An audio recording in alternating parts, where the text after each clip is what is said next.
सर्दियों का समय था। हीरापुर नामक गांव में दो अनाथ बहनें रहती थीं। एक का नाम टीना और दूसरी का नाम कविता। अपने चाचा चाची के साथ रहती थी, क्योंकि बचपन में ही उनके माँ पिता का देहांत हो चुका था। कविता बड़ी और समझदार थी और टीना बहुत ही छोटी और नासमझ थी। कहाँ मर गई करमजही? आ रही हो चाचे। मैंने बोला था तुझे कि ये बर्तन धो दो, फिर तूने ये क्यों नहीं किया? हराम की खाने की तुम दोनों बहनों को आदत पड़ गई है ना। आने तो दो, आज उन्हें बताती हूँ कि तुम दोनों केवल हराम का खाती रहती हो, काम धाम तो कुछ है नहीं। कविता, वो कविता कहाँ मर गई? ले संभाल अपनी इस बहन को, कुछ ढंग से करना भी नहीं आता। पता नहीं मेरे ही कर्म फूटे थे जो ये दोनों मनहूस मेरे घर में आ गई। ऐसा मत बोलो चाची, अब आप ही तो हमारा सहारा हो। सर्दी इतनी बढ़ गई है कि सर्दियों में हाथ ही नहीं काम करते। आपके सिवा है कौन हमारा? आपको जो बोलना है मुझे बोल लीजिए, पर टीना तो अभी छोटी और नासमझ है, उसे कुछ समझ नहीं है। इतनी ठंड है कि ठंडा पानी की वजह से हाथ काम नहीं करते। अब तू मुझे ज्ञान देगी कि मुझे क्या बोलना चाहिए और क्या नहीं? चुपचाप काम कर, मुझसे जुबान न लड़ा। अगर काम नहीं करेगी तो तुझे और तेरी बहन को खाना नहीं मिलेगा। मैं ही तो सारा काम करती हूँ चाची, पर आप फिर भी मुझे हमेशा ताने देती रहती हो, और अब तो आप मुझे ठीक से खाना भी नहीं देती हो। इतनी बड़ी हो गई कि मुझसे जबान लड़ाने लगी।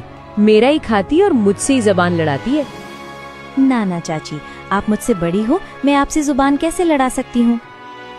और जैसे ही कविता बोलती है, तुरंत ही गुंजन कविता के एक तमाचा मारती है और बेचारी कविता रोती रोती अंदर चली जाती है और घर का काम करने लगती है।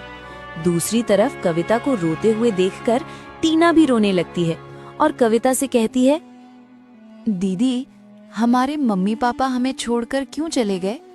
वो हमारे पास क्यों नहीं है? अगर आज वो होते तो हम लोग कितने खुश रहते। चाची आपको कितना परेशान करती है। आप जो भी काम करती है वो उसके बदले वो मुझे खाना देते हैं। अगर आप काम ना करो तो वो खाना भी ना दे। आपकी वजह से ही मेरा पेट भर पाता है। तू चिंता मत कर, बस तू अपनी पढ़ाई पे ध्यान लगा। जब तू बड़ी हो जाएगी ना, बड़ी अफसर बन जाएगी, तो सब ठीक हो जाएगा। फिर हम दोनों बहुत खुशी से रहेंगे। हाँ दीदी, फिर हम दोनों अपना घर बना लेंगे और उसी में रहेंगे। हाँ टीना, अच्छा अब मैं काम करने जा रही हूँ और तू जाकर पढ़ाई कर। ठीक है दीदी। फिर टीना पढ़ाई करने लगती है और कविता घर का काम करने लगती है। तभी कुछ ही देर में चाचा आते हैं तो गुंजन तुरंत ही उनके पास जाती है और टीना और कविता की शिकायत बताने लगती है। देखिए जी, ये दोनों कुछ काम नहीं करती हैं। पूरा दिन घर में आराम से पड़ी रहती हैं और मुफ्त की रोटियां तोड़ती हैं।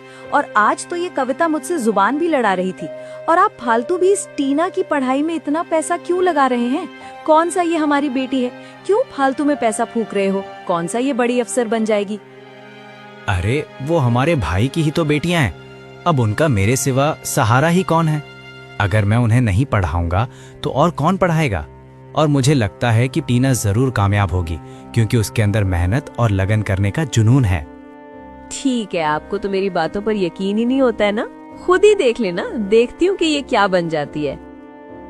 इतना कहकर गुंजन अंदर जाती है और अपने मन में सोचती है, इनका तो मुझे ही कुछ करना पड़ेगा। फिर अगले दिन चाचा काम पर चले जाते हैं और गुंजन कविता और टीना को काम करने के लिए तंग करने लगती है। तभी वो टीना को आवाज लगाती है, टीना, ओ टीना, कविता, तुम दोनों कहाँ मर गईं? ये जो काम पड़ा है ये कौन करेगा? आ रही हूँ चाची, मैं पढ़ रही थी इसलिए काम नहीं कर पाई। ये अपनी पढ़ाई का ड्रामा मेरे सामने मत करना। चुपचाप काम करो, नहीं करना है तो घर से निकल जाओ। और आज तो वैसे भी तुम दोनों को खाना नहीं मिलेगा। चाची, इतनी सर्दी में हम कहाँ जाएंगे? मेरा तो कोई घर भी नहीं है। आप क्यों परेशान करती हो हमें? हम काम तो करते हैं ना। अब तू भी उस कविता की तरह जुबान लड़ाने लगी। तभी गुंजन टीना को 2 तमाचे मारती है और बोलती है, चुपचाप निकल जा यहाँ से। अब दोबारा अपनी शक्ल मत दिखाना। जहाँ मरना है मरो जाकर। क्या हुआ चाची, आप इतना चिल्ला क्यों रही है?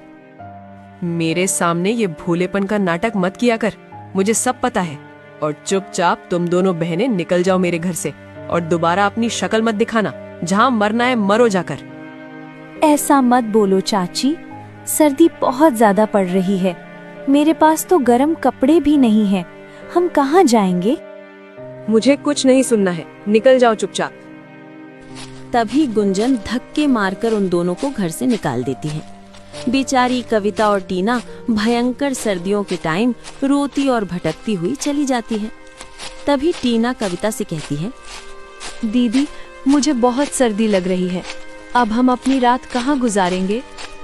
ये देखो टीना, ये मुझे जंगल लग रहा है। चलो यहाँ चलते हैं। कुछ लकड़ियाँ पड़ी होगी, उन्हें जलाकर थोड़ी राहत मिलेगी। ठीक है दीदी। तभी वो दोनों जंगल की तरफ निकल जाती हैं और वहाँ पर लकड़ियाँ ढूंढने लगती हैं और आग जलाती हैं। तभी कुछ ही देर में दो बुजुर्ग दादाजी और दादी जी आते हैं।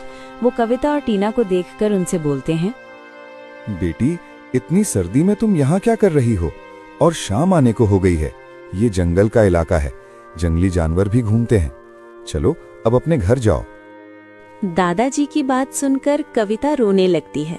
कविता को रोता हुआ देखकर दादाजी बोलते हैं, क्या हुआ बेटी, रो क्यों रही हो? क्या कोई दिक्कत है? मुझे बताओ, मैं शायद तुम्हारी कुछ मदद कर सकूं। कृपया रो मत। दादाजी की बात सुनकर कविता शांत हो जाती है। तभी दादाजी फिर से बोलते हैं, अरे बेटी, बताओ तो क्या हुआ है? क्या रास्ता भटक गई हो? कुछ तो बताओ। दादाजी की बात सुनकर टीना और कविता को बहुत अच्छा लगता है और तभी कविता को एक नई उम्मीद मिलती है और वो दादाजी से कहती है, दादाजी, मैं यहीं पास वाले गांव में ही रहती हूँ। मेरे माँ पिता बचपन में ही चल बसे थे, तो हम दोनों बहन चाचा चाची के साथ रहते थे। पर आज मेरी चाची ने मुझे घर से निकाल दिया है। अब आप ही बताइए कि हम कहाँ जाएं? इसीलिए हम इस जंगल में आ गए थे और इतनी सर्दी हो रही थी। मेरी छोटी बहन को बहुत ज़्यादा सर्दी लग रही थी, इसीलिए मैंने सोचा कि क्यों ना जंगल में लकड़ियाँ जलाकर ही रात गुजार ले। कविता की बात सुनकर दादाजी भावुक हो जाते हैं और कविता से कहते हैं, अरे बेटी, तुम परेशान मत हो। यहीं पास में मेरी झोपड़ी है। हम दो बुजुर्ग, बूढ़ा और बुढ़िया, उस झोपड़ी में अकेले रहते हैं। हमारी कोई संतान भी नहीं है। अगर तुम चाहो तो तुम हमारे साथ रह सकती हो। अरे दादाजी, आपके पास तो खुद ही दिक्कत होगी और हम दोनों का बोझ आप कैसे उठा पाएंगे? अरे तुम ये क्यों सोच रही हो बेटी? तुम हमारी बेटी जैसी हो। बेटियां भला बोझ होती हैं? दादाजी की ये बात सुनकर कविता भावुक हो जाती है और रोने लगती है। अरे दादाजी, पूरे गांव में सब मुझे मनहूस मानते हैं। आज तक किसी ने मुझे अपनी बेटी नहीं कहा। आज आपने मुझे मेरे माँ पिता की याद दिला दी। अरे बेटी, मैं तुम्हारे दादाजी जैसा ही तो हूँ। चलो अच्छा, अब बहुत रात होने वाली है। अब चलो हम लोग घर चलते हैं। और तुम्हें भूख भी तो लगी होगी ना? चलो अच्छा, अब हम लोग चलते हैं। तभी कविता और टीना दोनों दादा और दादी जी के साथ उनके घर जाती हैं और घर जाते ही दादी कविता से कहती है, ये लो बेटी, खाना खा लो। फिर उन दोनों ने पेट भरकर खाना खाया और खाना खाकर टीना दादी जी से बोलती है, दादी, मुझे सुबह से बहुत तेज भूख लगी थी। आपका बहुत बहुत धन्यवाद जो आपने मुझे इतना स्वादिष्ट खाना दिया। मुझे आनंद ही आ गया। अच्छा बेटी, अब चलो सो जाते हैं क्योंकि बहुत रात हो गई है और सर्दी भी तो बहुत है। फिर वो चारों सो जाते हैं। अगले दिन जब वो सोकर उठते हैं तो कविता बोलती है, अच्छा दादाजी और दादी जी, अब हम दोनों चलते हैं। अरे बेटी, कहाँ जा रही हो अब? तुम इसे अपना ही घर समझो। अरे नहीं दादाजी, आपने मेरे लिए इतना किया, यही बहुत है। अब मैं आपके ऊपर बोझ नहीं बनना चाहती। मैं भी यहीं कहीं झोपड़ी बनाकर हम दोनों बहन अपनी जिंदगी गुजार लेंगे। और मैं सोच रही हूँ क्यों ना मैं यहीं कहीं पास में काम ढूंढ लूँ जिससे मेरी बहन को पढ़ाई में भी दिक्कत ना हो। अब उसकी पढ़ाई भी तो मुझे ही पूरी करनी है ना। अरे बेटी, तुम चिंता क्यों करती हो? तुम्हारे दादाजी किस लिए हैं? अब मैं टीना की पढ़ाई करवाऊंगा। जो भी खर्चा आएगा मैं पूरा दूंगा। नहीं नहीं दादाजी, आपने इतना ही मेरे लिए कर दिया, यही बहुत है। आप तो वैसे भी इतने बुजुर्ग हैं और अब हम दोनों आप पर बोझ नहीं बनना चाहते। अरे बेटी, ये तुम कैसी बातें कर रही हो? मैंने बोला था ना कि आज से तुम मेरी बेटी हो और बेटियां बोझ थोड़ी ना होती हैं। और हर बार ये बोझ बोझ मत किया करो। आज से तुम दोनों यहीं रहोगी। दादाजी की बात सुनकर कविता दादाजी से कहती है, अच्छा ठीक है दादाजी, अगर आप बोलते हैं कि हम यहीं आपके साथ रहें तो हम रहेंगे, पर मैं चाहती हूँ कि मैं भी आपके साथ आपके काम में हाथ बटाऊं। ठीक है बेटी, अगर तुम चाहती हो कि तुम मेरे काम में मेरी मदद करो। मैं एक लकड़हारा हूँ। मैं इसी जंगल में जो भी सूखे पेड़ होते हैं उनकी लकड़ियाँ काटकर बाजार में बेचता हूँ, और जो भी थोड़ा बहुत मिल जाता है उसे हम दोनों बूढ़ा बुढ़िया का गुजारा हो जाता है। अच्छा दादाजी, तो मैं भी आज से आपके साथ बाजार में लकड़ियाँ बेचने चलूंगी। अगर हम दोनों साथ में काम करेंगे तो फिर और भी ज्यादा मुनाफा होगा। कविता की बात सुनकर दादाजी खुश हो जाते हैं और कविता से कहते हैं, बेटी, तुम कितनी समझदार हो। अगर आज तुम्हारे माँ बाप होते तो तुम पर बहुत गर्व महसूस करते। भगवान तुम्हारे जैसी बेटी सबको दे। दादाजी, हालात और परिस्थिति अच्छों को सुधार देती है। अच्छा ठीक है बेटी, अब मैं जंगल जाता हूँ लकड़ियाँ काटने के लिए, फिर उन्हें बाजार में भी तो बेचना है।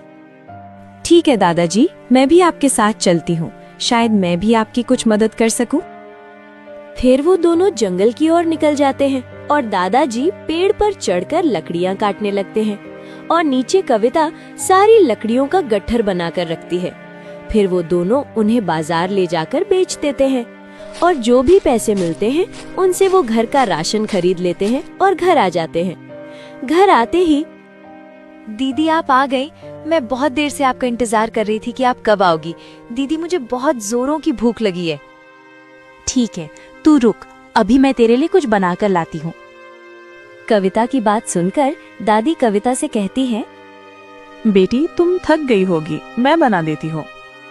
नहीं दादी, आप चिंता मत करो, मैं एकदम ठीक हूँ और आप सब आराम से बैठो, मैं आप सबके लिए कुछ खाने को बनाकर लाती हूँ। फिर कविता रसोई घर में जाती है और उन सब के लिए कुछ खाने को बनाकर लाती है। ऐसे ही कुछ दिन बीत जाते हैं और एक दिन जब कविता दादाजी के साथ बाजार जाती है तो एक व्यापारी जो कि अक्सर दादाजी से ही लकड़ियाँ लेता था, वो कविता को देखकर कविता से कहता है, मुझे आप बहुत पसंद हो, क्या आप मुझसे विवाह करोगी? आप मुझे अच्छे व्यक्ति लगते हैं, मैं आपको बहुत समय से जानती हूँ। मैं भी आपसे विवाह करना चाहती हूँ, पर मेरी कुछ शर्तें हैं। मैं बहुत गरीब हूँ, मेरे घर में दादाजी और दादी जी हैं और एक मेरी छोटी बहन है। अगर मैं आपके साथ विवाह करके आपके साथ चली जाऊंगी तो उनका सहारा कौन बनेगा? कोई बात नहीं, हम सब साथ रहेंगे। वैसे मैं अनाथ हूँ, मेरे माँ पिता बचपन में ही इस दुनिया से चले गए थे और आपकी वजह से मुझे भी तो मेरा परिवार मिल जाएगा। व्यापारी की बात सुनकर कविता उसकी बात से सहमत हो जाती है और वो दोनों ये बात दादा दादी को बताते हैं। तभी दादाजी कहते हैं, ठीक है बेटी, मुझे तुम पर पूरा भरोसा है। तुमने जो फैसला लिया होगा सोच समझकर ही लिया होगा। आखिर अब मैं भी तो बिल्कुल असमर्थ हूँ। फिर वो दोनों कुछ ही दिन में विवाह कर लेते हैं और वो गांव छोड़कर शहर चले जाते हैं और एक साथ रहने लगते हैं। और दूसरी तरफ शहर जाकर टीना की पढ़ाई अच्छे ढंग से होने लगती है और कुछ वर्ष बीत जाते हैं। टीना बहुत बड़ी डॉक्टर बन जाती है और दूसरी तरफ गांव में चाची की तबीयत बहुत ज्यादा खराब हो जाती है। बहुत इलाज करने के बाद भी उनकी तबीयत कोई नहीं ठीक कर पाता। तभी गांव के कुछ लोग कहते हैं, अरे अब इन्हें कोई नहीं ठीक कर सकता, इनकी तबीयत तो दिन पर दिन खराब होती जा रही है भैया। अब इन्हें शहर ही ले जाओ, शायद ही ये ठीक हो जाए, वैसे तो मुश्किल है। उस गांव वाले की बात सुनकर चाचा बोलते, अरे ऐसा मत बोलो, मैं आज ही गुंजन को शहर ले जाता हूँ। फिर वो दोनों शहर के लिए निकल जाते हैं और वो गुंजन को एक अस्पताल में एडमिट कर देता है। जिस अस्पताल में गुंजन एडमिट होती है वो अस्पताल टीना का ही होता है। तभी कुछ ही देर में टीना गुंजन का इलाज करने के लिए आती है। गुंजन टीना को देखती है पर वो पहचान नहीं पाती, लेकिन टीना गुंजन को पहचान लेती है और तभी गुंजन से कहती है, अरे चाची, आप यहाँ कैसे? और आपकी इतनी तबीयत खराब हो गई, आपने मुझे बताया भी नहीं। टीना की ये बात सुनकर गुंजन बहुत ही ज्यादा शर्मिंदा हो जाती है और उससे कहती है, अरे बिटिया, तुम इतनी बड़ी हो गई, मैं तो तुम्हें पहचान ही ना पाई। कैसी हो बिटिया? मुझे माफ कर दो। मैं जिस दिन तुम दोनों को घर से निकाला था, तब से ही मेरी तबीयत दिन पर दिन खराब होती गई। गांव के कुछ लोगों ने बोला था कि जाओ शहर जाकर इलाज कराओ, शायद तुम्हें आराम मिले। और मेरा भाग्य देखो कि मुझे तुम मिल गए। अरे चाची, आप मुझसे बड़ी हो, मेरी माँ जैसी हो, और माँ भला बेटी से माफी थोड़ी ना मांगती है। मैंने तुम्हारे साथ इतना बुरा किया, फिर भी तुमने आज मेरी मदद की। तुम्हारा बहुत बहुत धन्यवाद। अगर आज तुम ना होती तो शायद मेरी तो जान ही चली जाती। ऐसा मत बोलो चाची, और अब आपको उसे गांव में जाने की कोई जरूरत नहीं है। आज से आप मेरे साथ ही रहोगी। चलो अब हम लोग घर चलते हैं। फिर टीना चाचा चाची को अपने घर ले जाती है। घर में दादा दादी और कविता सब होते हैं। चाचा चाची को देखकर कविता बोलती है, अरे चाचा चाची, आप यहाँ कैसे? आओ बैठो। मुझे लगा था आप हमें भूल ही गए होंगे। मुझे माफ कर दो बेटी, मैंने तुम्हारे साथ बहुत बुरा किया। और देखो, तुम आज भी मुझे कितना सम्मान देती हो, कितने प्यार से बात करती हो। मुझे माफ कर दो। अरे नहीं नहीं चाची, आप मुझसे माफी क्यों मांग रही हैं? आप तो मेरी माँ जैसी हैं, और माँ भला बेटी से माफी थोड़ी ना मांगती है। और आज से आप हमारे साथ ही यहीं रहेगी। फिर वो सब हंसी खुशी एक साथ रहने लगे।